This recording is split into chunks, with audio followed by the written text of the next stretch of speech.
అందరికీ నమస్తే. ఈరోజైతే నోరూరించే కరకలలాడే పుల్ల పుల్లని నిమ్మకాయ బొరుగులు ఎలా చేయాలో చూపించడానికైతే మీ ముందుకు వచ్చేసాను.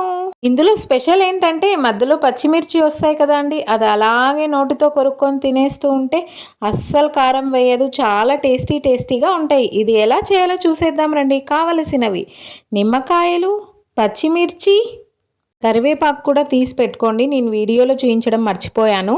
ఇంకా పప్పులు, శనగిత్తనాలు, పప్పులు 2 కప్స్ తీసుకోవాలి.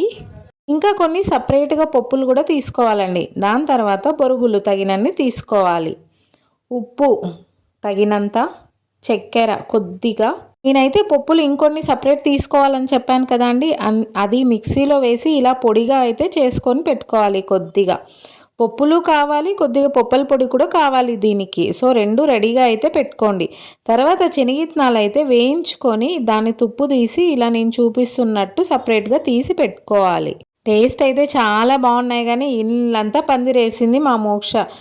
ఇలా ఎవరైనా తింటారా ఏంటో, మా మోక్షకి కింద వేస్తేనే తినాలనిపిస్తుంది. చాలా బాగున్నాయి. ఇది ఎలా చేయాలో చూపించేస్తాను రండి. స్టవ్ మీద పాన్ పెట్టి మనం తర్వాత ఎలా వేస్తామో అలా వేసుకోవాలండి. జీలకర్ర, ఉద్దిబ్యాళ్ళు, ఆవాలు, కరివేపాకు అయితే పక్కన పెట్టుకోవాలండి, ఇప్పుడే వేయకండి.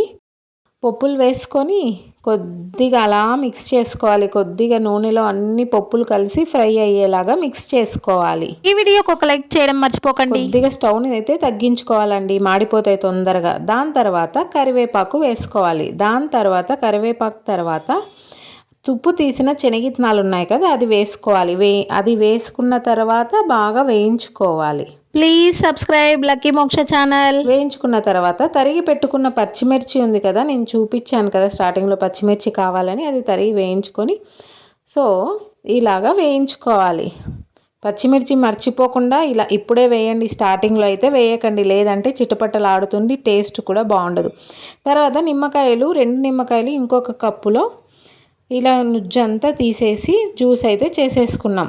సో ఆ జ్యూస్ని అయితే ఇలాగా నేను చూపిస్తున్నట్టు ఇలా వేయించుకున్న వాటిలోకైతే వేసేయాలి.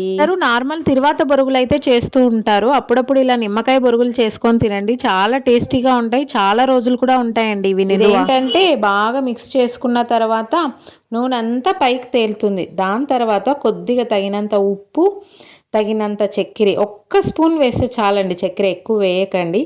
దాని తర్వాత నేను చూపించున్నట్టు పప్పుల పొడి కొద్దిగా వేసేసి ఇలా మిక్స్ చేసేసుకోవాలి, అంతే.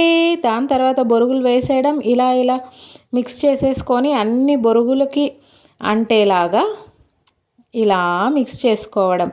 నోరూరించే కరకరలాడే పుల్లని నిమ్మకాయ బొరుగులు అయితే టేస్టీగా రెడీ అయిపోయాయి.